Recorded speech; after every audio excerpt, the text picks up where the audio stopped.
కొద్ది సమయం దేవుని వాక్యాన్ని మనం ధ్యానించుకుందాం.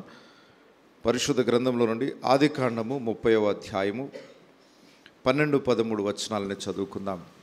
లేయా దాసి అయిన జిల్ఫా యాకోబునకు రెండవ కుమారుని కనగా, లేయా నేను భాగ్యవంతురాలను, స్త్రీలు నన్ను భాగ్యవతి అందురు గదా అని అతనికి ఆషేరు అని పేరు పెట్టెను. యాకోబునకు జన్మించిన కుమారులను గురించి మనం ధ్యానిస్తూ ఉన్నాం. ఏ కుమారునికి ఏ పేరు పెట్టబడింది, ఆ పేరులో నుండి వచ్చిన అర్థాలు, వాటి నుండి కొన్ని పాఠాలు మనం నేర్చుకుంటూ వస్తున్నాం. ఇప్పటి వరకు యాకోబునకు పుట్టిన కుమారులలో 7 కుమారులను గురించి మనం ధ్యానించాం. మొదట రూబేను, షిమ్యోను, లేవి, యూదా, దాను, నఫ్తాలి, గాదు. ఈరోజు మరి 4 పేర్లను గురించి మనం ధ్యానించబోతున్నాం. 30వ అధ్యాయము 12-13 వచనాల్లో చూసాం. లేయా దాసి అయిన జిల్ఫాకు మరొక కుమారుడు పుట్టాడు. ఆ కుమారునికి లేయా ఒక పేరు పెట్టింది. నేను భాగ్యవంతురాలను, స్త్రీలు నన్ను భాగ్యవతి అందురు గదా అని అతనికి ఆషేరు అను పేరు పెట్టెను. ఆషేరు అనే పేరు 8వ కుమారునికి పెట్టబడింది. ఆషేరు అనగా భాగ్యము అని అర్థము. బ్లెస్డ్ లేదా హ్యాపీ, సంతోషము లేదా ధన్యత అనే అర్థాలు ఇవ్వబడ్డాయి. నేను భాగ్యవతిని అనగా ధన్యురాలిని అని లేయా ఈ అర్థాన్ని ఇచ్చే పేరు కుమారునికి పెట్టింది. ధన్యత లేదా భాగ్యము అనే పదాన్ని గురించి కొన్ని విషయాలు మనం ధ్యానించాలి. ఈ లోకంలో నువ్వు చాలా భాగ్యవంతుడవు లేదా ధన్యుడవయ్యా అని ఏ కారణాలను బట్టి ఒక వ్యక్తిని ధన్యుడు అని పిలుస్తారు. చిన్న వయసులోనే 4 రాళ్ళు సంపాదించారనుకోండి, మంచి ఉద్యోగము, బ్యాంక్ బ్యాలెన్సు, ఒక ఇల్లు, ఒక కారు, కావలసినవన్నీ కొనుక్కుంటే అబ్బా చిన్న వయసులోనే బాగా సంపాదించారు సార్, చాలా ధన్యులు అని లోకం మనని పొగుడుతుంది. ఆ చిన్న వయసులోనే సాధించిన విజయాలను బట్టి తల్లిదండ్రులను కూడా ప్రజలు అభినందిస్తారు. ఎంత మంచి పిల్లలు కన్నారయ్యా, చాలా ధన్యులు మీరు అని. అంటే లోకం దృష్టిలో ఒక ధన్యత ఉంది. మీరు భాగ్యవంతులు, మీరు ధన్యులు అని లోకం పిలవడానికి కొన్ని కారణాలు ఉన్నాయి. కానీ ఈ లోకస్తుల చేత ధన్యులని పిలువబడడం కన్నా దేవుని దృష్టిలో ఒక గొప్ప ధన్యత ఉంది. దేవుని దృష్టిలో మనం ధన్యులంగా ఎంచబడాలి. అంటే ఆశీర్వదించబడిన వారము, బ్లెస్డ్. ఎవరు ధన్యులు అని అంటే, కీర్తన గ్రంథంలో ఒక మాట రాయబడింది. 33వ కీర్తన 12వ వచనం, యెహోవా తమకు దేవుడుగా గల జనులు ధన్యులు. ఎవరు ధన్యులట? 4 రాళ్ళు వెనకేసుకున్న వాళ్ళ, 4 ఎకరాలు సంపాదించుకున్న వాళ్ళ, మంచి ఉద్యోగం సంపాదించడం ద్వారాన అది లోకం దృష్టిలో ధన్యత కావచ్చేమో. కానీ దేవుని దృష్టిలో ధన్యులు ఎవరు? యెహోవా తమకు దేవుడుగా గల జనులు ధన్యులు. దేవుని ఎరిగి, దేవుని తమ రక్షకునిగా స్వీకరించి నిజమైన దేవుని ఆరాధించువారే ధన్యులు. ఒకసారి ఆలోచించండి, ఈ లోకం అంతటిలోకెల్లా దేవుని నమ్మిన బిడ్డలే ధన్యులు. నిజమైన దేవుని తెలుసుకొని నిజమైన దేవుని ఆరాధించగలుగుచున్న ప్రజలే ధన్యులు. ఓ కోటీశ్వరు ఉండొచ్చు, లేదా ప్రపంచవ్యాప్తంగా ధనికులలో మొదటి స్థానాన్ని సంపాదించిన వాడై ఉండొచ్చు, కానీ అతడు దేవుడిని ఎరగని వాడై ఉన్నాడు అనుకోండి. మనకేం లేదు, రూపాయి కూడా లేదు, కానీ దేవుని గ్రహించాం. యెహోవా మనకు దేవుడని మనం గ్రహించాం, ఒప్పుకున్నాం, ఆయనని మన హృదయంలోనికి చేర్చుకున్నాం, ఆయనకు మన హృదయంలో స్థానాన్ని ఇచ్చామనుకోండి. ఎవరు ధన్యులు ఇప్పుడు చెప్పండి? ప్రపంచ కోటీశ్వరుడు ఉన్నాడు, కానీ దేవుడు లేడని నమ్ముతున్నాడు అనుకోండి. మనం పేదరికంలో ఉన్నాం, రూపాయి లేదు మనకు, ఈ పూట తిని నెక్స్ట్ పూట తినడానికి కూడా లేదనుకోండి. కానీ యెహోవా ఎవరో తెలుసుకున్నాం, నిజ దేవుడు ఎవరో తెలుసుకున్నాం, ఆయనను ఆరాధించగలుగుతున్నాం. ఇప్పుడు ధన్యులు ఎవరో చెప్పండి? దేవుని ఎరిగిన వారే ధన్యులు. ఆయన తనకు స్వాస్థ్యముగా ఏర్పరచుకొని జనులు ధన్యులు. దేవుణ్ణే స్వాస్థ్యంగా ఏర్పరచుకున్న వాళ్ళు, మాకు ఈ లోక సంపద కన్నా దేవుడే ముఖ్యం అని దేవుణ్ణే స్వాస్థ్యంగా చేసుకున్న వారు ధన్యులు. కానీ ధన్యతను అనుభవిస్తున్న మనము కూడా గ్రహించం దీన్ని. ఇంతగా దేవుని తెలుసుకొని లోకంలో ఎంతోమందికి లేని భాగ్యాన్ని మనం సంపాదించుకొని కూడా లోకస్తులను చూసి అసూయపడతా ఉంటాం. వారు చూడు దేవుని భయం లేకుండానే బాగా సంపాదిస్తున్నారు, నీతి న్యాయం యథార్థత లేకుండానే పైకి వచ్చేస్తున్నారు, ఇంత భక్తిగా జీవించి నా జీవితం ఎలా అయిపోయిందో చూడు నేను ఇదే స్థితిలో ఉన్నాను, నా పక్కన వాడు అన్యాయాలు మోసాలు చేసుకుంటూ పైకి ఎదిగిపోతూ ఉన్నాడు, వాళ్ళ బ్రతుకు అలా ఉంది, నా బ్రతుకు ఇలా ఉంది, ఎందుకో అని ఇతరులను చూచి వాళ్ళే భాగ్యవంతులు అనుకుంటూ మనని మనమే కృంగదీసుకుంటాం. నీకున్న భాగ్యం ఎట్టుదో గుర్తించాలి. ఈ లోకంలో ఎంత గొప్ప ఐశ్వర్యంని సంపాదించుకున్నా ఒకరోజు అతని ప్రాణం విడవాల్సి వస్తుంది. ఈ లోకంలో ఎంత సంపాదించినా ఒకరోజు అతని ప్రాణం విడిచినప్పుడు అతను ఎక్కడికి వెళ్తాడు? దేవుని ఎరగని వాడైతే ఈ లోకంలో అతని ప్రాణం విడిచిన వెంటనే పాతాళం అనే అగ్నిగుండంలో పడవేయబడాల్సి వస్తుంది. ఏం లాభం మరి? ఈ ధన్యత ఎక్కడికి పోయింది? ఈ ధన్యత వలన అతనికి వచ్చిన లాభం ఏంటి? భౌతికమైన ధన్యత అతని నిత్యత్వంలోనికి నడిపించదు. మనకి లోక సంబంధమైన ధన్యతలు ఏమీ లేవు, భాగ్యం ఏమీ లేదు. మనకున్నది ఒకే ఒక భాగ్యము, మనకు స్వాస్థ్యం, మనకు ధనము, సంపద అంతా మన దేవుడే అని ఏ రోజైతే మనం అనుకుంటామో నిత్యత్వములో దాని గొప్పతనాన్ని మనం చూస్తాం. ఎంత గొప్ప భాగ్యవంతులమో అప్పుడు అర్థమవుతుంది. ఇది అర్థం చేయించడానికే యేసు ప్రభు ఒక సంఘటన వివరించాడు. ధనవంతుడు లాజరు స్టోరీ. ఈ స్టోరీ ఎప్పుడు జ్ఞాపకం చేసుకుంటూనే ఉండాలి. ఎందుకంటే మరణం అవతల ఏముందో చాలా స్పష్టంగా అర్థమయ్యే చరిత్ర అది. అందరూ మరణించే లోపున జీవితాన్ని గురించి ఆలోచిస్తారు. యేసు ప్రభు మరణం తర్వాత ఉన్న పరిస్థితిని గురించి ఆలోచించమన్నాడు. మరణం తర్వాత ఏం జరగబోతుందో మన కళ్ళకు అద్దినట్లుగా వివరించేదే ధనవంతుడు లాజరు స్టోరీ. నేను అనేక మార్లు ఈ ప్రశ్న అడుగుతూ ఉంటాను. భారతదేశంలో ఒక ధనికుని పేరు చెప్పండి. భారతదేశంలోనే టాప్ 10లో ఫస్ట్ ప్లేస్లో ఉన్న వ్యక్తి అంబానీ, ముఖేష్ అంబానీ. అబ్బా టకీమని చెప్పేశారు, ఆలోచించకుండా నిద్ర లేపి అడిగినా చెప్పేటట్టుగా ఉన్నారు. భారతదేశంలోనే ఒక గొప్ప ధనికుని పేరు చెప్పండి అనగానే ప్రతి నోట ఆయన పేరు ఉంది. అందరికీ తెలుసు. భారతదేశంలోనే కాదు, ఇతర దేశాల వాళ్ళకు కూడా తెలుసు భారతదేశంలో ఎవరు ధనికులు అంటే. దాదాపు అందరూ చదువుకున్న వారందరూ కూడా ఆ పేరు చెప్పగలరు. ఇప్పుడు చెప్పండి, భారతదేశంలో అతి దరిద్రుని పేరు ఒకటి చెప్పండి. భారతదేశంలో గొప్ప ధనవంతుని పేరు చెప్పారు కదా, భారతదేశంలో అతి దరిద్రుడిగా, ఆయన కంటే దరిద్రుడు లేడు అన్న వ్యక్తి ఒక పేరు చెప్పండి. ఒక్క పేరు గుర్తు రావడం లేదు. ఎవరికి తెలుసు? ఎంతోమంది ఉంటారు దరిద్రులు, వాళ్ళలో దరిద్రులు ఎవరో మాకేం తెలుసు? దరిద్రుని పేరు ఎవరికి తెలియదండి. బయట అడుక్కునే వాళ్ళు ఉంటారు, ఎంతమందికి తెలుసు వాళ్ళ పేర్లు? దరిద్రతలో ఉన్నారు, వాళ్ళ పేర్లు ఎవరికి తెలియదు. కానీ బైబిల్కున్న ప్రత్యేకత ఏంటంటే, చాలా విచిత్రంగా కనిపించింది ఏంటంటే, ధనవంతుడు లాజరు స్టోరీలో ధనవంతుని పేరు లేదు, ధనవంతుని పేరు లేదండి. ఎవరో ధనవంతుడు, కానీ ఆ దరిద్రుని పేరు రాయబడింది పరిశుద్ధ గ్రంథంలో. ఒకసారి ఆలోచించండి, లోకం దృష్టికి ధనవంతుల పేర్లు బాగా నోటెడ్ ఉంటాయి, దరిద్రుల పేర్లు నోటెడ్ ఉండవు. కానీ దేవుని దృష్టికి ఒక వ్యక్తి దరిద్రుడైనా అతడు దేవుణ్ణి ఎరిగిన వాడైతే అతని పేరు జీవగ్రంథం అందు రాయబడి ఉంటుంది. ఇప్పుడు చెప్పండి, ఏది గొప్ప భాగ్యం?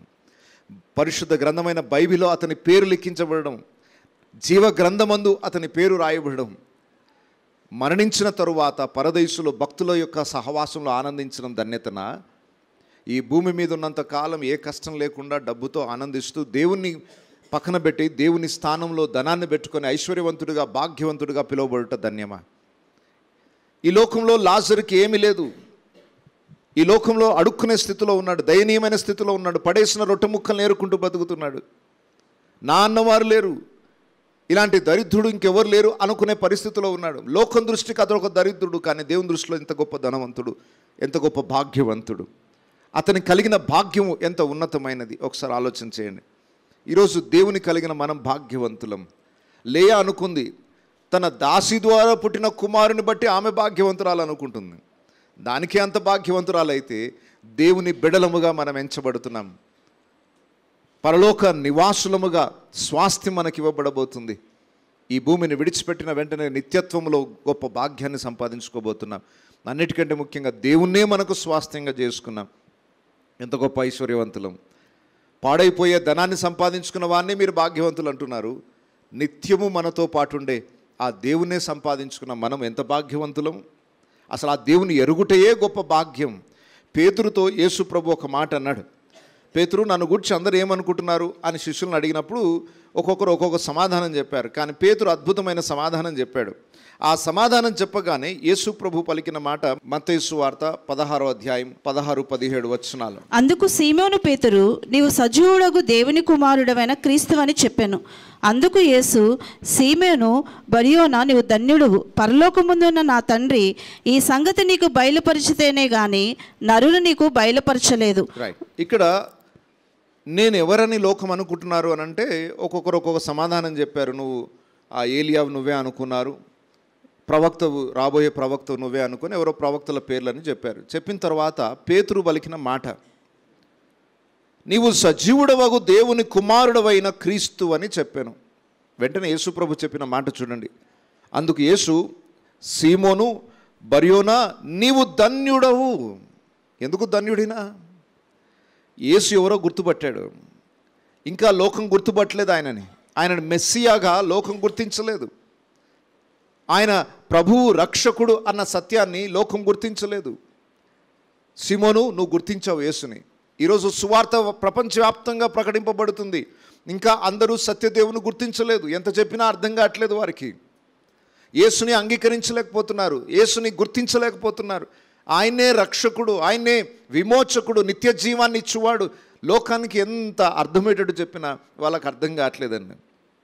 ఇప్పుడు నీకు అర్థమైంది, ప్రభు నమ్ముకున్నావు, మారు మనసు పొందావు, బాప్తిజం తీసుకున్నావు, దేవుని సంఘంలో అంటుకట్టబడ్డావు, వారందరికన్నా నువ్వు శ్రేష్ఠుడవు కాదా? పేతురు, నువ్వు ధన్యుడవు. ఎందుకు ధన్యుడవు?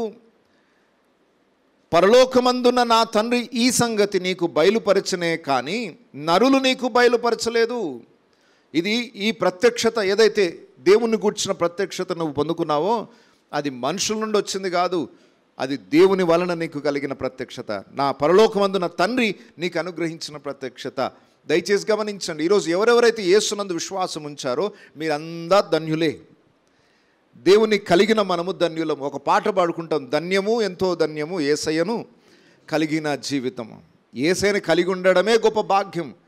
దయచేసి ఆర్థికమైన పరిస్థితులు దయనీయంగా ఉన్నంత మాత్రాన నేను దరిద్రుడని ఎవరు అనుకోకండి. అది లోకం దృష్టిలో దరిద్రత కావచ్చేమో. దేవుని కలిగిన వారే భాగ్యవంతులు. ఆయనను కలిగి ఉండి ఎప్పుడు నువ్వు బలహీనుడవుగా పేదవాడుగా చింతించాల్సిన అవసరం లేదు. ఎందుకంటే ఇవన్నీ టెంపరరీ. ఈ లోకంలో ఏ ఇబ్బంది ఎదుర్కొన్నా అది కొంతకాలమే. కానీ నిత్యత్వం కోణంలో చూస్తే నీ అంత భాగ్యం లోకంలో గొప్ప ఐశ్వర్యవంతునికి కూడా లేదు. యేసుని ఎరిగిన జీవితమే భాగ్యమైనది. ఇక ఇదే కీర్తనలో మరొక మాట రాయబడింది, 32వ కీర్తన 1వ వచనం. తన అతిక్రమములను పరిహారము నొందినవాడు, తన అతిక్రమములకు పరిహారము నొందినవాడు, తన పాపమునకు ప్రాయశ్చిత్తము నొందినవాడు ధన్యుడు. ప్రాయశ్చిత్తము నొందినవాడు ధన్యుడు. ఎవరు ధన్యులు? తన అతిక్రమములకు పరిహారము నొందినవాడు, తన పాపమునకు ప్రాయశ్చిత్తము నొందినవాడు ధన్యుడు. యెహోవా చేత నిర్దోషి అని ఎంచబడినవాడు ధన్యుడు. ఆత్మలో కపటము లేనివాడు ధన్యుడు. యేసు రక్తం చేత ఎవరు కడగబడ్డారో వాళ్ళంతా ధన్యులండి. యేసు చేత నిర్దోషులు అనే తీర్పు పొందిన వారు ధన్యులు. నీ పాపములను కడిగి వేసి నువ్వు నీతిమంతుడు అని దేవుడు ట్యాగ్ వేస్తాడు, ముద్ర వేస్తాడు. అలా ముద్ర వేయబడిన వారు ధన్యులు. ఎవరికి ముద్ర వేయబడుతుందో నీవు నీతిమంతుడుగా ఎంచబడతావు, నీవు ధన్యుడు. మరి ఈ ధన్యతను ఎంతమంది గుర్తిస్తున్నారు? ఇంకా లోకంలో ఉన్న దాన్నే చూసుకుంటూ నాకు ఆ ధన్యత లేదు కదా అని చింతిస్తున్నారు. లోకంలో ఎవరికి లేని భాగ్యాన్ని దేవుడు నీకు ఇచ్చాడు. ఆ రోజు లేయ నేను భాగ్యవతిని అనుకుంది, కానీ ఆమె కన్నా లోకంలో ఎవరు భాగ్యవంతులు అంటే యేసును ఎరిగిన వారు, యేసుని రక్షకునిగా స్వీకరించిన వారు. యెహోవా తమకు దేవుడుగా గల జనులు ధన్యులు. సో మనం అందరము ధన్యులము అన్న సంగతి గ్రహించాలి. సో ఆషేర్ అనగానే మనం గుర్తుపెట్టుకోవాలి ఏంటంటే నేను భాగ్యవంతుడను, యేసుని ఎరిగిన వాడిని, యేసుని కలిగిన వాడిని, రేపు యేసుతో పాటు ఉండబోచున్నాను కనుక నేను భాగ్యవంతుడను. సో ఆల్వేస్ రిమెంబర్, మనము ధన్యులము, బ్లెస్డ్, వీఆర్ బ్లెస్డ్ అనే మాట గుర్తుపెట్టుకోండి. ఎప్పుడు నేను దరిద్రుని, నాకు అదృష్టమే లేదు, నా జీవితం అంతా పాడైపోయింది, అసలు నా జీవితం అంతా వెనుకబడిపోయింది, నా జీవితం అంతా పెంటలో ఉంది, ఇలాంటి ఆలోచనలను పక్కన పెట్టండి. మీకు అర్థం కాలేదు నీకు కలిగిన భాగ్యం ఏంటో. నువ్వు పొందిన భాగ్యం యొక్క విలువ నీకు అర్థం కాలేదు. అది నిత్యత్వంలో అర్థమవుతుంది. సో లోకాన్ని చూసి, లోక భాగ్యాన్ని చూసి దాన్నే భాగ్యం అనుకోకండి.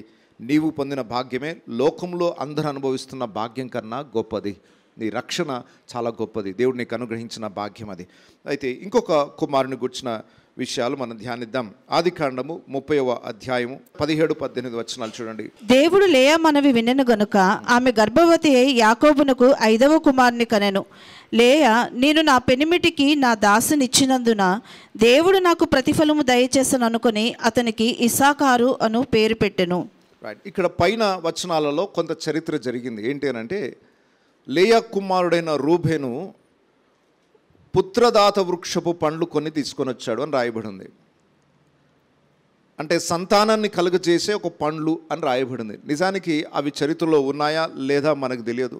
అలా సంతానాన్ని కలుగజేయడానికి ఉపయోగపడే ఆ పళ్ళు ఉన్నాయో లేదో తెలియదు. కానీ రూబేను వాటిని తీసుకొని రాగానే రాహేలు వాటిని చూసింది. రాహేలుకి ఇంకా అప్పటికి సంతానం లేదు. సంతానం కావడానికి బహుశా అది ఉపయోగపడుతుంది అనుకొని నాకు ఆ పళ్ళు కావాలి అని కోరుకుంది. లేయా అన్నది, నా భర్తను తీసుకోవడమే కాకుండా నా కుమారుని దగ్గర ఉన్న పుత్రదాత ఫలాలు కూడా తీసుకుంటావా అని అడిగేసరికి, సరే ఈసారికి ఆ భర్తను నీకు ఇచ్చేస్తాను, నాకు ఆ ఫలాలు ఇవ్వు అని ఫలాలు తీసుకొని తన భర్తని లేయా యొద్దకు పంపుతుంది.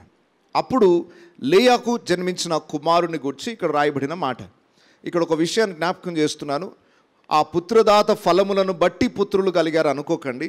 కింది వచనాలు చూస్తే మనకు అర్థమవుతుంది. భౌతికంగా చేసే ప్రయత్నాలను బట్టి కాదు, ట్రీట్మెంట్స్ని బట్టిని కాదు. ఒక గర్భఫలము ప్యూర్గా దేవుడిచ్చే బహుమానమే. గుర్తుపెట్టుకోండి. ఇప్పుడు ఎన్నో రకాల ట్రీట్మెంట్స్ జరుగుతున్నాయి. ఎన్ని జరిగినా ఫైనల్గా ఒక వ్యక్తి గర్భఫలం పొందుకోవాల్సింది దేవుని నుండే. కొన్ని ట్రీట్మెంట్స్, కొన్ని ఆహార పదార్థాలు, కొన్ని మెడిసిన్ కొంతవరకు ఆరోగ్యానికి ఉపయోగపడతాయేమో కానీ గర్భఫలం మాత్రం అది సంపూర్ణంగా దేవుడిచ్చే బహుమానమే. సో ఇక్కడ ఏదో కొంతమంది అనుకోవచ్చు, ఆ పుత్రదాత వృక్షం ఏడ దొరుకుతుందో అడ్రస్ తెలుసుకోవాలి, అది ఏడ దొరికినా పోయి తెచ్చుకోవాలి. దానికి ఇప్పుడు డిమాండ్ చాలా ఉంది. ఒకవేళ దొరికితే మాత్రం మీరు కోటీశ్వరులు అయిపోతారు. దయచేసి గమనించండి, గర్భఫలం యెహోవా ఇచ్చేది. అనవసరంగా అటు పరిగెత్తాల్సిన అవసరం లేదు. దాని కొరకు లక్షల కోట్లు ఖర్చు పెట్టాల్సిన అవసరం లేదు. దేవుడు అనుగ్రహించే భాగ్యం అది. ఓకే, సరే, ఇక్కడ ఆ సందర్భం కూడా దాటి మనం ముందుకు వెళ్తున్నాం. 18వ వచనంలో ఇప్పుడు లేయాకు పుట్టిన మరొక కుమారుని పేరు ఇక్కడ రాయబడింది. లేయా, నేను నా పెనిమిటికి నా దాసునిచ్చినందున దేవుడు నాకు ప్రతిఫలము దయచేసను అనుకుని అతనికి ఇస్సాకారు అని పేరు పెట్టెను. రైట్, ఇక్కడ లేయా యొక్క ఆలోచన తప్పు.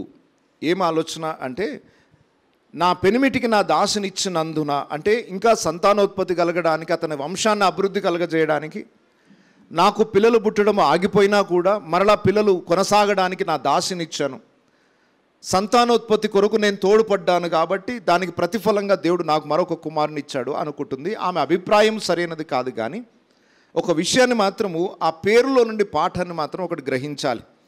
ఆ కుమారునికి ఆమె పెట్టిన పేరేంటి?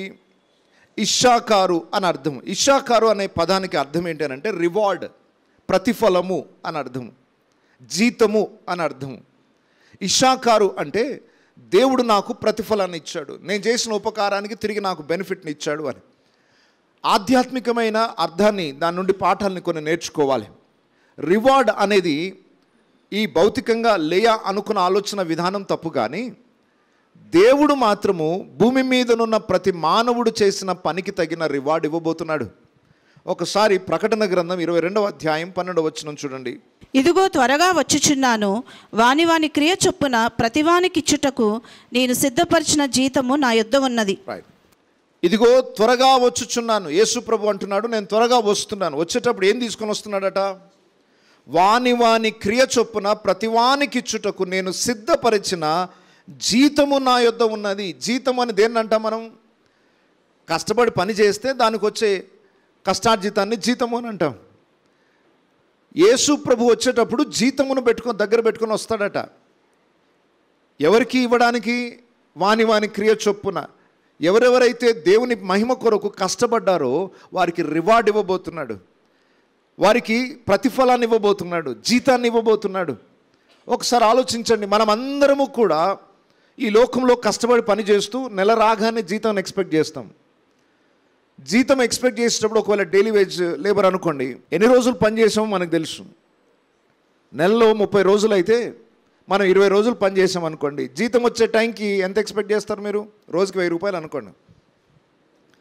30 రోజులు అయితే నీవు 20 రోజులు పని చేసావు. జీతం వచ్చే టైంకి ఎంత జీతం వస్తుందని ఆశిస్తావు? 40,000 వస్తుండొచ్చు. ఈసారి నీకు తెలుసు నువ్వు ఎంత కష్టపడ్డావో, ఎన్ని రోజులు డ్యూటీ చేసావు. 20 రోజులు డ్యూటీ చేసావు కాబట్టి జీతం ఎంత ఎక్స్పెక్ట్ చేయొచ్చు? 20. ఇంక అంతకుమించి చేయడం లేదు. నేను పడ్డ కష్టం అంతే. నేను ఎన్ని రోజులు పని చేశానో దాని తగ్గ ప్రతిఫలాన్ని పొందుతానని నా ఎక్స్పెక్టేషన్. ఇప్పుడు మిమ్మల్ని ఒక ప్రశ్న అడుగుతున్నాను. రేపు మీరు పరలోక రాజ్యంలో క్రీస్తు న్యాయపీఠం ఎదుట నిలబడతారు. అందరికీ జీతాలు కట్టిస్తున్నాడు ఆయన. ఒక సూపర్వైజర్ అందరు ఎంప్లాయీస్ నిలబెట్టేసి జీతం కట్టిస్తున్నట్టుగా రేపు పరలోకమందు దేవుడు మనకు అందరికి జీతం కట్టిస్తూ ఉంటే జీతాలు తీసుకునేటప్పుడే లేబర్స్కి అందరికీ తెలిసిపోతుంది ఎవరెవరికి ఎంత జీతం వస్తుందో. ఎందుకంటే వాళ్ళు ఎన్ని రోజులు పని చేస్తారో వాళ్ళకి తెలుసు కాబట్టి దానికి తగ్గట్టుగా ఎవరెవరికి ఎంత జీతం వస్తుందో వాళ్ళు ముందుగానే గ్రహించగలుగుతారు. ఇప్పుడు మిమ్మల్ని అడుగుతున్నారు, రేపు క్రీస్తు న్యాయపీఠం ఎదుట మనం నిలబడి జీతం తీసుకుంటాం కదా, మీకు ఎంత వస్తుందచ్చు అంటారు? ఎంత జీతం ఎక్స్పెక్ట్ చేస్తున్నారు? జీతాన్ని ఎలా ఎక్స్పెక్ట్ చేయాలి? ఎంత పని చేసావో దాన్ని బట్టి జీతం. మరి ఈరోజు దేవుడిచ్చే రివార్డు కావాలని కోరుకుంటున్నాము. దేవుడిచ్చే జీతం కావాలి. మరి జీతం కావాలంటే నువ్వు పని చేసింది ఏదైనా ఆనవాళ్ళు ఉందా? పరలోక రాజ్యంలో నువ్వు నిలబడితే నీకు ఎంత జీతం వస్తుందని ఎక్స్పెక్ట్ చేస్తున్నావు? ఇదిగో జీతం నా చేతిలో ఉందన్నాడు. మరి నీకు ఇవ్వాల్సిన జీతం ఎంత ఉండొచ్చు అంటున్నావు? నువ్వెంత కష్టపడ్డావు ప్రభు కొరకు, దేవుని రాజ్య సువార్త కొరకు, దేవుని చిత్తాన్ని నెరవేర్చడానికి నువ్వు ఎంత ప్రయాసపడ్డావు? ఆ ప్రయాసం తగ్గట్టుగా నువ్వు జీతాన్ని ఎక్స్పెక్ట్ చేయొచ్చు. కొంతమంది ఇంకా ఖాతాలు కూడా తెరవబడలేదు, ఇంకా 0 అకౌంట్ ఉంది. దేవుని కొరకు కనీసం ఒక్క పని కూడా చేయకుండా ఉన్న వాళ్ళు ఉన్నారు. కనీసము దేవుని సేవా పరిచయ కొరకు ప్రార్థనా భారం కూడా లేని వాళ్ళు ఉన్నారు. ఇంకా వాళ్ళ ఖాతా 0 రూపాయి కూడా పడలేదు దాంట్లో. కనీసం ఒకరోజు కూలి చేసినా దాని తగిన ప్రతిఫలం వస్తుంది. ఈ భూమి మీద మనం చేసే అన్ని పనులు వ్యర్థమే. ఎన్ని చేస్తున్నా అవన్నీ వ్యర్థమే, ఒకటి తప్ప. 1 కొరింథీ పత్రిక 15వ అధ్యాయం మనం ప్రసంగి గ్రంథాన్ని చూస్తే సూర్యుని క్రింద భూమి మీద జరుగునది అంతయు వ్యర్థం. అంతా వ్యర్థం వ్యర్థం వ్యర్థం వ్యర్థం. మరి ఏది సార్ వ్యర్థం కానిది ఏంటి? 1 కొరింథీ పత్రిక 15వ అధ్యాయం 58వ వచనము. కాగా నా ప్రియ సహోదరులారా, మీ ప్రయాసము ప్రభువునందు వ్యర్థము కాదని ఎరిగి స్థిరులను కదలని వారును ప్రభువు కార్యాభివృద్ధి యందు ఎప్పటికీ ఆసక్తులునై ఉండుడి. ఈ లోకంలో వ్యర్థం కానిది ఒకటి ఉంది. మీరు చేసే ప్రతి పని వ్యర్థమే. ఉదయం నుండి సాయంకాలం వరకు పడే కష్టం 1 రోజు 2 రోజులు ఉంటుంది అంతే, అంతకుమించి ఏముండదు. నేనంతా కష్టపడతారు, జీతం వస్తుంది 30,000 40,000 వస్తుంది. ఎన్ని రోజులు ఉంటుంది అది? అయిపోయి దాంతో వచ్చిన బెనిఫిట్ కొద్ది 2-3 రోజుల్లో పూర్తి అయిపోతుంది. మళ్ళీ నెల రోజుల కొరకు ఎదురు చూడాల్సిందే. నెల పూర్తి అయిపోతుందా, మళ్ళీ జీతం ఎప్పుడు వస్తుంది, దాని కొరకు ఎదురు చూడాల్సింది. ఆ రోజు అయిపోయింది. ఇక ఈ భౌతికంగా పడే కష్టము 2-3 రోజుల్లో అయిపోయింది, వ్యర్థమైపోయింది అన్నట్టుగానే కనబడుతుంది. వ్యర్థం కానిది ఏంటట? మీ ప్రయాసము ప్రభువునందు వ్యర్థము కాదని ఎరిగి స్థిరులను కదలని వారును ప్రభువు కార్యాభివృద్ధి యందు ఎప్పటికీ ఆసక్తులై యుండుడి. ఏది వ్యర్థం కాదంటే ప్రభు కొరకు చేసే సేవ ఒక్కటే వ్యర్థం కాదు. ఈ భూమి మీద మనం చేసేటి అన్నీ ఒకరోజు దానివల్ల ఉపయోగం లేకుండా పోతాయి. పరలోక రాజ్యం వెళ్ళిన తర్వాత ఎంత సంపాదించావు అని అడుగుతాడా దేవుడు? నువ్వు ఎంత సంపాదిస్తే ఏముంది, అక్కడ దాంతో పని లేదు. ఇక్కడ ఎంత లగ్జరియస్గా బ్రతికావు అని కోరాడు దేవుడు, అడగడు. అసలు దాంతో అవసరమే లేదు. నువ్వు పడ్డ కష్టం, ఎన్ని కష్టాలు పడ్డావు అంటే ఎవరి కోసం పడ్డావు కష్టం? దేవుని నీతి కొరకు, ఆయన రాజ్యం కొరకు ఏమైనా కష్టపడ్డావా? అది మాత్రమే అకౌంట్లోకి వస్తుంది. నీకోసం నువ్వు పడే కష్టం అది అకౌంట్లోకి రాదు.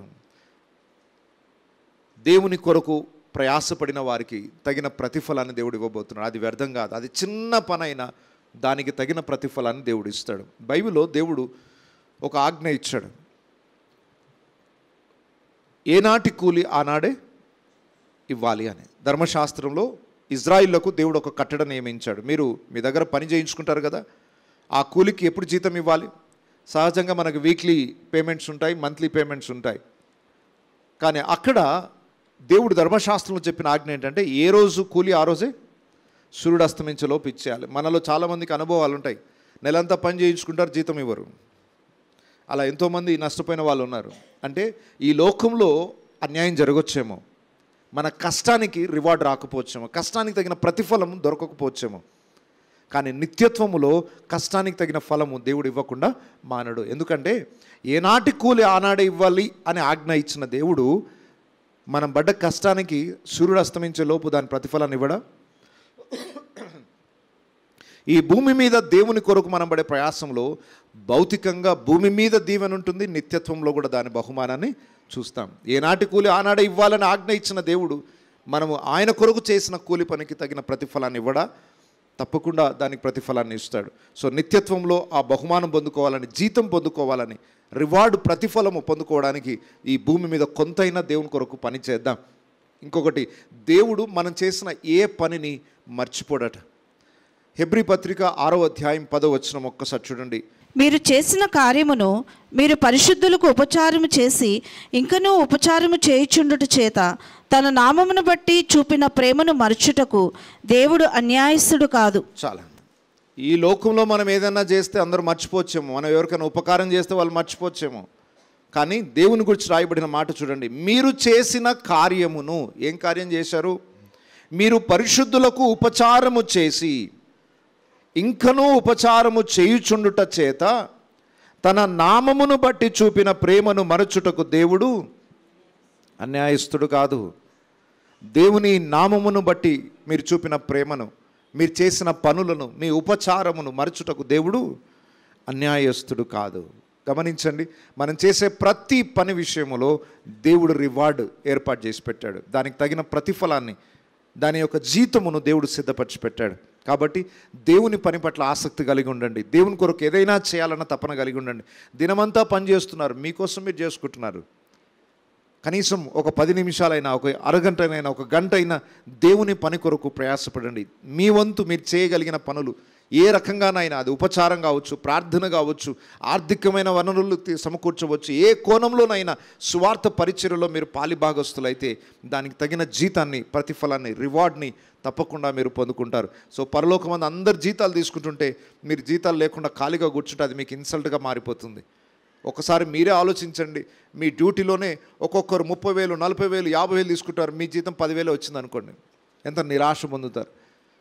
అందరూ మీ ముందున్నవారు, మీ తోటివారు ఎక్కువ జీతాన్ని తీసుకుంటూ మీరు నిలబడేసరికి 10,000, 5,000 అలా వస్తున్నాయి అనుకోండి, అది ఎంత బాధ కలుగజేస్తుంది. కొంతమందికి జీతాలే లేవు, ఆ నెలంతా డుమ్మా కొట్టారు. వాళ్ళ పరిస్థితి జీతాలు తీసుకునే రోజు ఎలా కనబడుతుందో ఒకసారి ఆలోచించండి. రేపు నిత్యత్వంలో ఎంతోమంది ఆ రివార్డ్స్ ఇచ్చే టైంలో బాధపడతారు. అయ్యో, కొంత కష్టపడితే బాగుండేది, దేవుని కోసం కొంత ప్రయాసపడితే బాగుండేది, అంతా నా కోసం నేను కష్టపడ్డాను కానీ దేవుని రాజ్యం కొరకు నేనేమీ ప్రయాసపడలేదని బాధపడే పరిస్థితి మనకు రాకుండా ఉండాలని దేవుడు ఈరోజు హెచ్చరిస్తున్నాడు. ఆయన నీ యొక్క ప్రయాసమును, నీ పరిచర్యను, నీ ఉపచారమును, నీవు చేసిన పనిని మరచుటకు అన్యాయస్తుడు కాదు. ఈ లోకంలో ఉన్న పెద్దలు లేదా కాంట్రాక్టర్స్, ఈ లోకంలో ఉన్న సూపర్వైజర్స్, కంపెనీ ఓనర్స్ ఒక లేబర్ యొక్క కష్టాన్ని వారు జీతాన్ని ఇవ్వకుండా అన్యాయం చేయొచ్చేమో, కానీ దేవుడు అన్యాయస్తుడు కాదు. ప్రతి వానికి తగిన ప్రతిఫలాన్ని ఇస్తాడు. దానికి ఇంకొక చిన్న ఉదాహరణ చూద్దాం. రూతు గ్రంథము 2వ అధ్యాయం 10-11 వచనాలు చూడండి. అందుకు ఆమె సాగిలిపడి తల వంచుకుని, ఏమి తెలిసి పరదేశమైన నా యందు లక్ష్యముంచున్నట్లు నీకు కటాక్షము కలిగను అని చెప్పగా, బోయాజు, నీ పెనిమిటి మరణమైన తరువాత నీవు నీ అత్తకు చేసినదంతయు నాకు తెలియబడెను. ఒక్క నిమిషం, ఇక్కడ సందర్భం ఏంటంటే నయోమితో పాటు రూతు కూడా బెత్లెహేంకు తిరిగి వచ్చింది. ఈ స్టోరీ అంతా కూడా సుపరిచితమే అనుకుంటున్నాను. తన భర్తను, తన 2 కుమారులను పోగొట్టుకొని నయోమి ఖాళీ చేతులతో, గొప్ప స్వాస్థ్యంతో ఇక్కడ నుండి వెళ్ళి చాలా నష్టపోయి అన్ని కోణాల్లో ఆమె దిగజారిపోయిన స్థితికి వచ్చి మరలా తిరిగి తన సొంత గ్రామానికి వచ్చింది.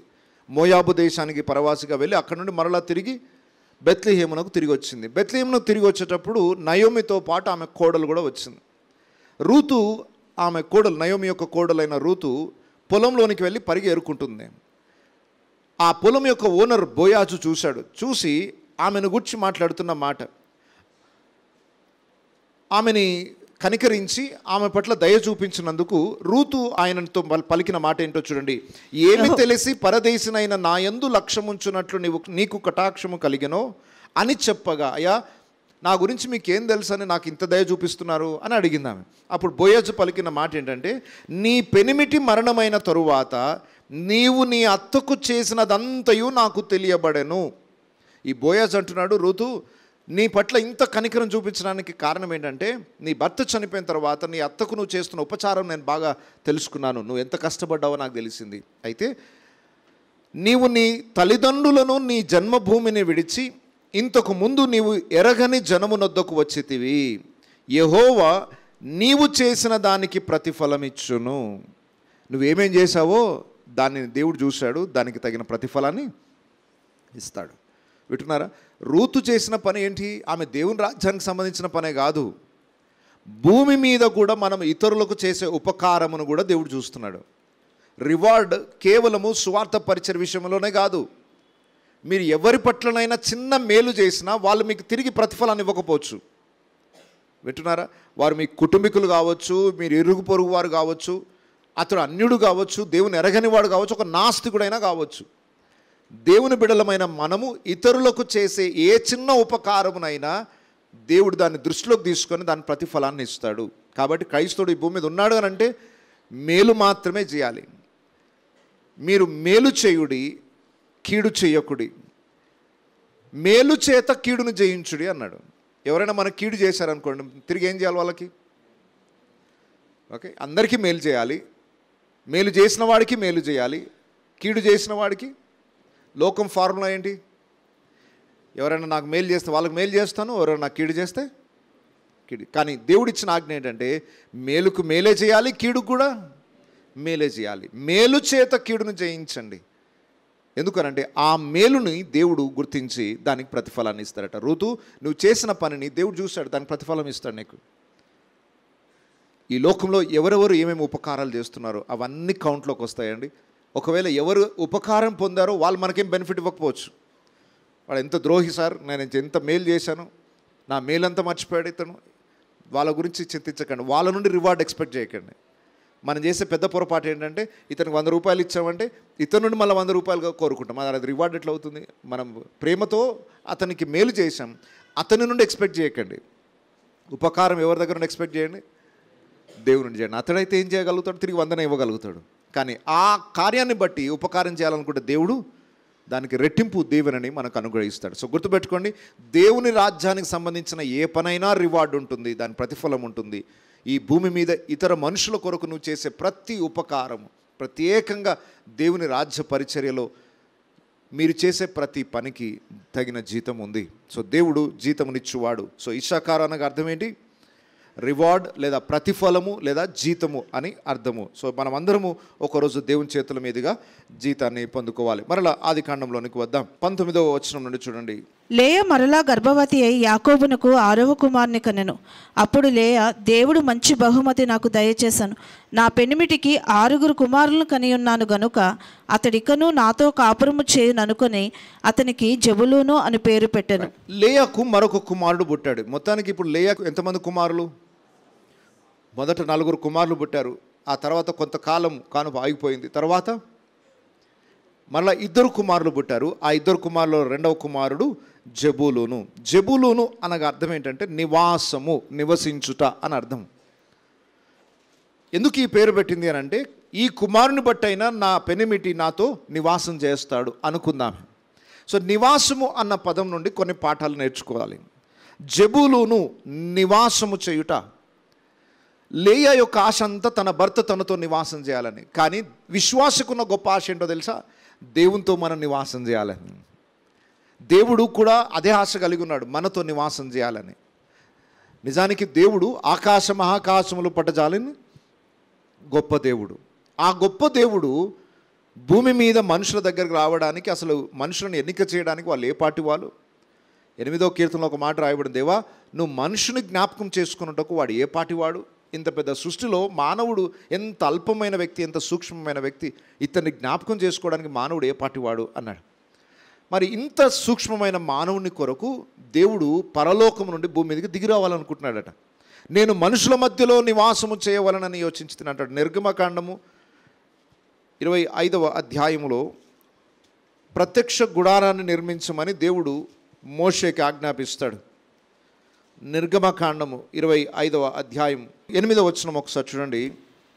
నేను వారిలో నివసించున్నట్లు వారు నాకు పరిశుద్ధ స్థలమును నిర్మింపవలను. మోషేని దేవుడు ప్రత్యక్ష గుడారాన్ని నిర్మించమన్నాడు. ఎందుకు నిర్మించమన్నాడు? నేను వారిలో నివసించున్నట్లు. అంటే దేవుని ఆశ ఏంటి? ఎక్కడో సమీపించరాని తేజస్సులో మాత్రమే ఉండిపోవడం ఇష్టం లేదు, తాను సృష్టించిన మానవుల మధ్యలో నివాసం చేయాలని ఇష్టపడుతున్న దేవుడు ఆయన. మనకు సమీపంగా ఉండాలని ఇష్టపడుచున్న దేవుడు.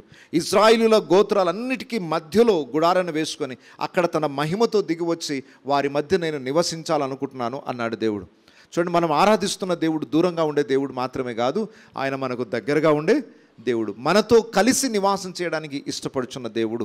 నిజానికి ఆకాశం మహాకాశంలో పట్టజాలు అలాంటి గొప్ప దేవుణ్ణి మన మధ్యలో ఒక చిన్న మందిరాన్ని గట్ట అందులో ఉంచడం సాధ్యం కాదు. కానీ అంత గొప్ప దేవుడు తాను తగ్గించుకొని, తన మహిమను తగ్గించుకొని ఈ భూమి మీద తన మహిమను ఉంచాలని ప్రత్యక్ష గుడారాన్ని ఏర్పాటు చేశాడు. అంత మాత్రమే కాదు, సాక్షాత్తు ఆయననే శరీరధారిగా రక్తమాంసంలో పాలివాడిగా ఇమ్మానుయేలు దేవుడు మనకు తోడు మన మధ్యలో నివాసం చేయడానికి మనలో ఒకని వంటి వాడిగా ఆయన లోకానికి వచ్చాడు. సో దేవుని హృదయ వాంఛ ఏంటంటే ఆయన మనతో నివాసము చేయాలని. అయితే దేవుడు మనతో నివాసం చేయాలంటే దానికి అనుకూలమైన వాతావరణం కల్పించాలి. ఎందుకంటే ఆయన అతి పరిశుద్ధుడు. భూమి మీద ఆయన నివాసం చేయాలంటే ఆ స్థలము దేవుని దృష్టికి పవిత్రమైనదిగా ఉండాలి. అందుకొరకే ప్రత్యక్ష గుడారానికి సంబంధించి ఎన్నో కట్టుదిట్టాలు ఉన్నాయి. ఆ పాలెములో ఆ యొక్క గుడారాలు వేసుకున్న స్థలం చాలా నీట్గా ఉండాలి. ఎక్కడ కూడా అపవిత్రతకి ఛాన్స్ ఇవ్వద్దు. ప్రత్యక్ష గుడారంలో ఎవరు పడితే వాళ్ళు ప్రవేశించడానికి వీలు లేదు. చాలా కట్టుదిట్టాలు. ఎందుకంటే ఆయన అతి పరిశుద్ధుడైన దేవుడు. మానవుడు తన అపవిత్రతతో లోనికి ప్రవేశించలేడు. దేవుడు అక్కడ నివాసం చేయాలంటే ఆయనకు అనుకూలమైన వాతావరణాన్ని కలగజేయాలి. మన ఇంటికి ఒక గెస్ట్ వస్తున్నాడంటేనే ఇల్లంతా శుభ్రపరిచి వాళ్ళకి అనుకూలంగా ఉండేటట్టు మారుస్తాం. మరి దేవుడు మనతో నివాసం చేయాలని ఆశించినప్పుడు ఆయనకు అనుకూలంగా మన జీవితాల్ని చక్కపరుచుకోవద్దా? మీ దేహము దేవుని ఆలయమని మీరు ఎరుగరా? సో దేవుడిచ్చిన ఈ ప్రాణాత్మ శరీరమును మనం పవిత్రపరచుకొని దేవుడు నివాసం ఉండడానికి యోగ్యమైనదిగా ఎంచుకోవాలి. లేయా అనుకుంటుంది తన భర్త తనతో నివాసం చేయాలని. మన కోరిక ఏంటంటే మన ప్రభువు మనతో నివాసం చేయాలని. ఆయన మనతో కలిసి ఆయన నివాసం చేస్తే మన జీవితం ఇంకా ఎంతో ఆశీర్వాదకరంగా మలచబడుతుంది. అయితే కేవలము మన హృదయంలో నివాసం చేయడమే కాదు, మనకి ఇంకొక గొప్ప భాగ్యాన్ని ఇస్తున్నాడు. ఏంటంటే ఆయన ఉండు చోటికి మనని తీసుకుని వెళ్తున్నాడు. ఆయన మన కోసం ఒక ఇల్లు కడుతున్నాడు. నూతన యెరూషలేము అనే పట్టణాన్ని ఏర్పాటు చేశాడు. అక్కడికి మనల్ని తీసుకొని వెళ్ళి ఆయన మనతో కలిసి కాపురము చేయబోతున్నాడు. యుగ యుగములు క్రీస్తు మనతో కలిసి నివాసం చేయబోతున్నాడు. ఆ గొప్ప నిరీక్షణతో మనం బ్రతుకుతున్నాం. ఇక్కడ సొంత ఇల్లు ఉన్నా లేకపోయినా, ఇక్కడ భూమి మీద ఏం సంపాదించినా సంపాదించకపోయినా మీకు ఒక శుభవార్త ఏంటంటే మీకు పరలోకంలో ఒక గొప్ప గృహము నిర్మాణించబడుతుంది. అక్కడ ఆ గృహములో ఎవరు మనతో కలిసి నివసించబోతున్నారు? ఆయనే మనతో నివాసము చేయబోతున్నాడు. ఇక్కడున్న దానికి అక్కడున్న దానికి తేడా ఏంటంటే ఇక్కడ మీరు ఎంత కోట్లు పెట్టి ఖర్చు పెట్టుకొని ఇల్లు కట్టుకున్నా, మీరు ఎంత చేసినా అది 2 రోజులు లగ్జరీయే. ఆ తర్వాత సమస్యలు ఉంటాయి, ఆ తర్వాత ఇబ్బందులు ఉంటాయి, వాటి కన్నీళ్లు గారుస్తూనే ఉండాలి. దేవుడు ఇక్కడ మన హృదయంలో నివాసం చేస్తున్నా కన్నీళ్లు గార్చే సందర్భాలు ఉంటాయి. యేసయ్య మన హృదయంలో నివాసం ఉన్నా, మనం ఆయనతో కలిసి నడుస్తున్నా భూమి మీద కన్నీళ్లు గార్చే పరిస్థితులు ఉంటాయి. అయితే ఆ నిత్య నివాసములో దేవుడు మనతో కలిసి నివాసం చేయబోతున్న నూతన యెరూషలేము అనే పట్టణంలో ఇక కన్నీరు ఉండదు. ప్రతి బాష్ప బిందువు తుడిచివేయబడును. ప్రతి దుఃఖము, వేదన, మరణము, శాపము అన్నీ కూడా కొట్టివేయబడతాయి. ఇక బాధే లేని అద్భుతమైన ప్రపంచంలో దేవునితో కలిసి యుగయుగములు నివసించబోచున్నాం. సో నివాసము అన్న ఒక పదాన్ని గుర్తు చేసుకోగానే ఇన్ని గుర్తు చేసుకోవాలి. భూమి మీద ఉన్నంత కాలము యేసు ప్రభు మనతో నివాసం ఉండేటట్టుగా మన హృదయాలని సిద్ధపరచుకోవాలి. ఆయనకు వేరుగా ఉండి, ఆయనకు దూరంగా ఉండి, ఆయనను మన హృదయంలో నుండి దూరంగా పెట్టే పరిస్థితి ఎప్పుడు రానివ్వకూడదు. లవోదికయ సంఘాన్ని గురించి యేసు ప్రభు పలికిన మాట ఏంటి? ఇదిగో నేను తలుపు నొద్ద నిలుచుండి తట్టుచున్నాను. ఆయన లోపడున్నాడా బయటున్నాడా? ఆయన బయటికి గెంటేశారు వాళ్ళు. లవోదికయ సంఘము, క్రీస్తు బయటున్నాడు, తలుపు బయటికి నెట్టేశారు ఆయనని. ఎందుకు? వాళ్ళ లోపల నులువెచ్చని స్థితి ఉంది. అటు దేవుడు కావాలి, లోకం కావాలి, రెండింటి మధ్య ఆనందిస్తూ ఉన్నారు. వాళ్ళకున్న ఆధ్యాత్మికమైన దరిద్రతను గుర్తించట్లేదు. లోకంలో డబ్బు సంపాదించుకున్నాం కదా అని ధనవంతులని గర్విస్తున్నారే కానీ ఆధ్యాత్మికమైన దరిద్రతలో ఉన్నారన్న గ్రహింపు వారికి లేదు. దేవుని పోగొట్టుకున్న స్థితిలో ఉన్నారు. భాగ్యవంతుని పోగొట్టుకున్నారు. రక్షకుని పక్కన పడేశారు, తృణీకరించారు. ఆయన బయట ఉన్నాడు కనుక లోపల దరిద్రతనే వాళ్ళది. అయితే దేవుడు వాళ్ళని విడిచిపెట్టలేదు. నేను మిమ్మల్ని ప్రేమించుచున్నాను కనుక. లవోదికయ సంఘాన్ని కూడా దేవుడు ప్రేమిస్తున్నాడు కూడా, మర్చిపోకండి. లవోదికయ సంఘం అనగానే నేను మిమ్మల్ని నా నోటి నుండి ఉమ్మివేయను ఉద్దేశించుచున్నాను అన్నాడు. అదొకటే గుర్తుంటుంది అందరికీ. నేను ప్రేమించుచున్నాను కనుక మిమ్మల్ని గద్దించి శిక్షించదును అన్నాడు. అంటే ఇంకా లవోదికయ సంఘాన్ని విడిచిపెట్టలేదు ఆయన. అక్కడ కూడా తలుపునొద్ద నిలిచుండి తట్టుచున్నాడు. బహుశా ఇక్కడున్న వాళ్ళలో ఎవరి హృదయాల్లో నుండి అయినా యేసు ప్రభుని గెంటేసి బయటికి గెంటేసి తలుపులు వేసేసారేమో. ఎందుకంటే మీ ఇష్టానుసారంగా బ్రతకడానికి ఆయన ఉంటే కుదరదు. మీరు బయటికి వెళ్ళండి సార్, మేము కొంచెం పనులు చేసుకునేదాన్ని. కొంతమంది నన్ను వంటలు వెళ్ళగొడతారు నన్ను. ఓకే, కొన్ని ప్లేసెస్కి వెళ్తాను అనుకోండి, వాళ్ళకి మంచి కూర్చొని తాగాలనుకుంటారు. మరి అక్కడ నేను కూర్చుంటే అనుకూలించదు. సార్ మీరు ఏదైనా పని ఉంటే చూసుకోండి సార్, మాకు వేరే పనులు ఉన్నాయి అని బయటికి గెంటేసి మరి వాళ్ళు వాళ్ళ పనులు చేసుకుంటారు. మనుషులను మాత్రమే కాదు, యేసయ్యనే గెంటేసే పరిస్థితి ఈరోజు. యేసయ్యా నువ్వు ఉంటే మా పనులు కుదరవు, మా హృదయ వాంఛలను తీర్చుకోలేం, నువ్వు బయటికి వెళ్ళిపో అని యేసుని బయటికి గెంటేసి వారి ఇష్టానుసారంగా ప్రవర్తించే స్థితిలో ఈరోజు చాలామంది ఉన్నారు. ఒకవేళ నీ హృదయంలో యేసు ప్రభు నివసించకపోతే ఈరోజు మరొకసారి తలుపులు తెరిచి ఆయన లోనికి ఆహ్వానించి పశ్చాత్తాపడి మారు మనసు పొంది ప్రభువును కలిగిన జీవితాన్ని కొనసాగించండి. ఆయన మనతో నివాసం చేస్తేనే మనకు ఆశీర్వాదం. యేసు ఎక్కడుంటే అక్కడ ఆశీర్వాదం. దేవుడు మనకు ఎక్కడ తోడుగా ఉంటే మన జీవితాలు ఆశీర్వదించబడతాయి. అది ఎంత చెరసాల్లో ఉన్నా యేసు మనకు తోడుగా ఉంటే అది ఆశీర్వాదకరమే. మనకు యోసేపు చరిత్ర తెలుసు. బానిసగా అమ్మబడ్డాడు. పోతీఫరు ఇంట్లో ఒక బానిసగా పనిచేస్తున్నాడు. కానీ బైబిల్లో రాయబడింది, దేవుడు యోసేపునకు తోడై ఉండెను గనుక అతనిని బట్టి తన యజమానుని ఆశీర్వదించుచుండెను. దేవుడు మనకు తోడుగా ఉంటే, ఆయన మనతో కలిసి నివాసం చేస్తే, నువ్వు ఎక్కడ పని చేస్తుంటే అక్కడ ఆశీర్వాదం. నువ్వు ఒక దాసుడిగా పనిచేస్తున్నా నీ పై యజమాని గుర్తిస్తాడు, ఈ వ్యక్తి నా కంపెనీలో జాయిన్ అయినప్పటి నుండే నా కంపెనీ అభివృద్ధి చెందుతుంది. వారు అది గుర్తించగలుగుతారు. సో దేవుని యొక్క కార్యాలు, దేవుడు మనకు తోడుగా ఉంటేనే మన జీవితంలో ప్రతి ఉపకారాన్ని మనం పొందుకోగలుగుతాం. సో దేవునితో నివాసం చేస్తున్నారా? ఈరోజు దేవుడు మనలో ఉండాలి, రేపు మనం దేవుని వద్ద ఉండబోతున్నాం. ఈ సహవాసాన్ని కాపాడుకోవాలి. జబూలూను అనగానే నివాసము, గుర్తుపెట్టుకోండి. నెక్స్ట్ లాస్ట్గా ఇంకొక కుమారుని గురించి జ్ఞాపకం చేసుకుందాం. 22వ వచనం నుండి చూడండి. యాక్చువల్లీ 21వ వచనంలో లేయాకు ఇంకొక కుమార్తె కూడా పుడుతుంది. ఆమె పేరు దీనా. మనం ప్రస్తుతానికి 12 మంది గోత్రకర్తల పేర్లు మాత్రమే ధ్యానిస్తున్నాం కనుక మరి ఆ దీనాన్ని అక్కడ విడిచిపెట్టి ఆమె సందర్భం మరలా వస్తుంది కనుక అప్పుడు మనం ఆమెను గురించి ధ్యానం చేద్దాం. 22వ వచనం నుండి చూద్దాం. దేవుడు రాహేలును జ్ఞాపకము చేసుకొని ఆమె మనవి విని ఆమె గర్భము తెరిచెను. ఆగండి, ఇక్కడ మీరు స్పష్టంగా గ్రహించండి.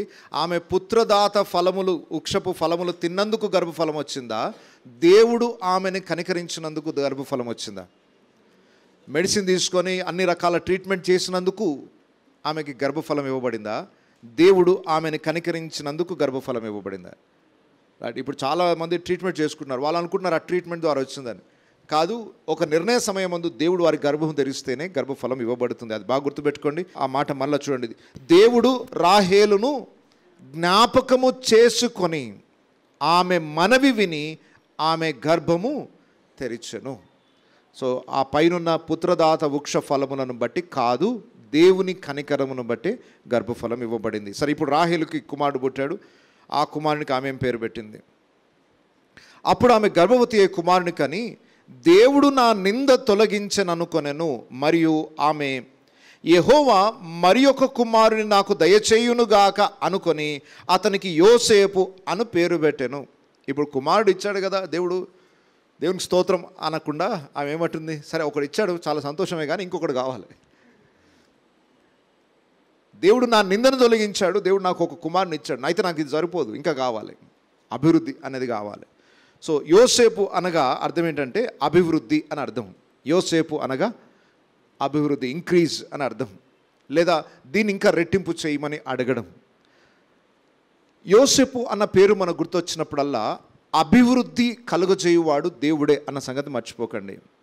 ఆమె ఎన్నో ప్రయత్నాలు చేసింది, కానీ చివరికి అనుగ్రహింపబడింది ఎవరి ద్వారా?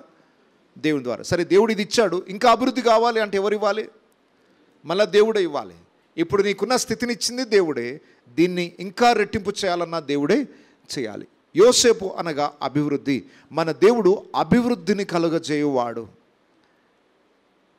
దేవుడు తన బిడలని అంచెలంచెలుగా అభివృద్ధి చేయును. బైబిల్లో మనం చూసాం, ఇప్పుడే యోసేపుని గురించి విన్నాం. యోసేపునకు దేవుడు తోడై ఉండెను గనుక అతడు ఆశీర్వదించబడుచుండెను, అతన్ని బట్టి తన యజమానుడు దీవించబడుతూ ఉన్నాడు. అభివృద్ధి అనేది వారు కల్లారా చూడగలిగారు. దావీదును గురించి రాయబడింది. దావీదు ఒక గొర్రెల కాపరిగా అరణ్యంలో ఎక్కడో తలదాచుకుని ఎక్కడో పని చేసుకుంటూ అంతగా ప్రాముఖ్యత లేని వాడిగా ఎంచబడ్డాడు, కానీ దేవుని అందు భయభక్తులు కలిగి ఉన్నందుకు అతడు మెల్లమెల్లగా దేవుడు అంచెలంచెలుగా అభివృద్ధి కలుగజేశాడు. అతడు గొర్రెల కాపరి నుండి ఇజ్రాయిలు నేల గొప్ప రాజుగా దేవుడు అభివృద్ధిని చేశాడు. అంత మాత్రమే కాదు, బైబిల్లో ఆయన గురించి రాయబడింది, దేవుడు అతన్ని అంతకంతకు అభివృద్ధి నొందించుచుండెను. దావీదు తర్వాత సొలొమోను వచ్చాడు. ఇక సొలొమోను యొక్క ఖ్యాతి ఇంతంత కాదు, ప్రపంచవ్యాప్తంగా ఆయన పేరు వ్యాపించింది, ఆయన అభివృద్ధి చెందుతున్నాడు. సొలొమోను కాలంలో ఎంత అభివృద్ధి అనంటే బంగారమునకు వెండికి అసలు విలువ లేదట. బంగారాన్ని వెండిని కిందేసి తొక్కునేంత పరిస్థితి వచ్చింది. అంత సమృద్ధి అయిన అభివృద్ధి సొలొమోను కాలంలో వచ్చింది. సో దేవుడు అభివృద్ధిని కలుగజేయువాడు. కేవలం భౌతికమైనదే కాదు, ఆధ్యాత్మికంగా ఆరోగ్యపరమైనది ఏదైనా కానివ్వండి, ఏదైనా ఇంక్రీజ్ అనేది కావాలి, అభివృద్ధి అనేది కావాలంటే అది దేవుని నుండి వచ్చింది అయితేనే అది శాశ్వతంగా నిలిచి ఉంటుంది. దేవుని నుండి కాకుండా వచ్చే అభివృద్ధి కూడా ఉందండి. దయచేసి శ్రద్ధగా వినండి. దేవుడు లేకుండా వచ్చే అభివృద్ధి కూడా ఉంది. కానీ ఆ అభివృద్ధి నిత్యత్వానికి ఉపయోగపడదు. ఆ అభివృద్ధి ద్వారా నీవు ఏమాత్రం ఆనందించలేవు. బహు త్వరితముగా దొరికిన ఆస్తి తుదకు నిలవకపోవును. దేవుడు ఆశీర్వదించకుండా టకటక మోసాలు చేసేసి అన్యాయాలు చేసి ఈజీగా సంపాదించవచ్చు, కానీ అది తుదకు నిలవకపోవును. దేవుడిచ్చే ఆశీర్వాదము, దేవుడిచ్చే అభివృద్ధి అది స్టెప్ బై స్టెప్ ఉంటుంది. ఒకే రాత్రి మొత్తం కళ్ళ ముందు ఏమో కోట్లు కనబడవు. దేవుడిచ్చేది ఎంత కూడా స్టెప్ బై స్టెప్ ఉంటుంది. ఎందుకంటే ఒకటేసారి ఇస్తే తట్టుకోలేవు, నువ్వు నీ గుండె ఆగిపోతుంది. ఒకేసారి ఇస్తే దాన్ని మేనేజ్ చేయలేవు. కాబట్టి దేవుడు అంచెలంచెలుగా నీ సామర్థ్యం కొలది నిన్ను అభివృద్ధిలోనికి తీసుకొని వెళ్తాడు. మనము ఒక చెట్టు వలె వేర్లు లోపలికి తనుచు పైకి ఎదుగుచూ ఉండాలి. మనము సత్యమందు ప్రేమయందు అభివృద్ధి చెందుతూ ఉండాలి. బైబిల్లో అభివృద్ధిని గురించి ఎన్నో మాటలు రాయబడ్డాయి. ఉన్న చోటనే విశ్వాసం ఉండకూడదు. దేవుని కృపను పొందుకొని అంచెలంచెలుగా అభివృద్ధి చెందుతూ ఉండాలి. భౌతికంగా, ఆరోగ్యపరంగా, ఆధ్యాత్మికంగా, జ్ఞానములో, ప్రేమలో, పరిశుద్ధతలో, సత్యములో మనము అన్ని విషయములలో అభివృద్ధి చెందాలి అనేది దేవుని కోరిక. అలా అభివృద్ధి కలుగజేయవాడెవరు? దేవుడే. ఒక్కసారి చూడండి, కొరింథీ మొదటి పత్రిక 3వ అధ్యాయం 5వ వచనం నుండి చూడండి. అపోల్లో ఎవడు, పౌలెవడు పరిచారకులే కదా. ఒక్కొక్కరికి ప్రభు అనుగ్రహించిన ప్రకారము వారి ద్వారా మీరు విశ్వసించితిరి. నేను నాటితిని, అపోల్లో నీళ్లు పోసాను, వృద్ధి కలుగు చేసిన వాడు దేవుడే. నేను నాటితిని, అపోల్లో నీళ్లు పోసాను, వృద్ధి కలుగ చేసిన వాడు దేవుడే. విత్తనాలు వేయగలుగుతాం, నీళ్లు పోయగలుగుతాం, కానీ మొలకొచ్చేటట్టు చేసేది ఎవరు? దేవుడే. పొద్దున్న లేచి సాయంకాలం వరకు కష్టపడతాం, పని చేస్తాం, కానీ అభివృద్ధి కలుగజేయాల్సింది ఎవరు? దేవుడు. కొంతమంది దేవుడు లేకుండా అభివృద్ధి కావాలనుకుంటారు. 6 రోజులు పని చేసుకోండి, ఒక రోజు దేవునికి ఇవ్వండి అన్నాడు. కొంతమందికి 7వ రోజు కూడా కావాలి. ఎందుకంటే అభివృద్ధి కోసం. 6 రోజులు పడే కష్టం మాకు సరిపోవట్లేదు సార్,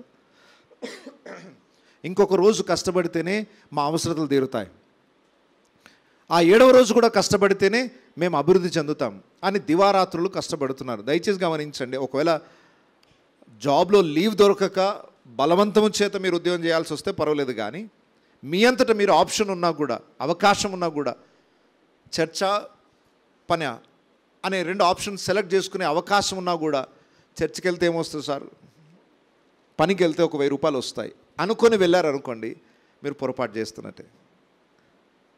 చాలామంది అవకాశం ఉన్నా కూడా దేవుని సన్నిధిని పక్కన పెట్టి ఏదో సంపాదిద్దాం అని పరిగెత్తితే దానివల్ల నష్టమే తప్ప ప్రయోజనం లేదు. 6 రోజులు కష్టపడి పని చేయండి, ఒకరోజు దేవునికి ఇవ్వండి, దేవుని సన్నిధికి ఇవ్వండి. అది కూడా మీరు మీ అభివృద్ధి కోసము ఏదో కష్టపడుతున్నారు అనుకుంటే 6 రోజుల పడ్డ కష్టం కూడా వ్యర్థమైపోతుంది, 7వ రోజు కష్టంతో సహా. 6 రోజులు పనిచేసి ఒకరోజు దేవుని సన్నిధికి ఇవ్వండి. 6 రోజుల కష్టాన్ని 7వ రోజు మీరు కూర్చోబెట్టి దేవుడు ఇస్తాడు. బైబిల్లో దేవుడు వాగ్దానం చేశాడు ఇజ్రాయిల్లకు, మీరు ఒకరోజు విశ్రాంతి తీసుకోండి, 7వ రోజు మీకు ఫ్రీగా ఇచ్చేస్తాను భోజనం, మీరు ఆ రోజు కష్టపడాల్సిన అవసరం లేదంటే మేము లేదు మేము పని చేస్తాం అంటున్నారు. ఏసే అంటున్నాడు, మీరు కూర్చోండి, నేను ఇస్తాను 7వ రోజు. 6 రోజులు పడ్డారు కదా కష్టం, 7వ రోజు జీతాన్ని నేను ఇస్తాను, మీకు ఫ్రీగా ఇస్తానంటే వద్దు సార్, మేము వెళ్ళి 1000 రూపాయలు సంపాదించుకుంటా. ఎంతోమంది ఆదివారపు ఆరాధనలు మిస్ చేసుకుంటున్నారు. సమాజంగా కూడుకోవడం అవకాశం ఉన్నా మిస్ చేసుకుంటున్నారు. అవకాశం లేకుండా ఉన్న వాళ్ళ గురించి చెప్పట్లేదు.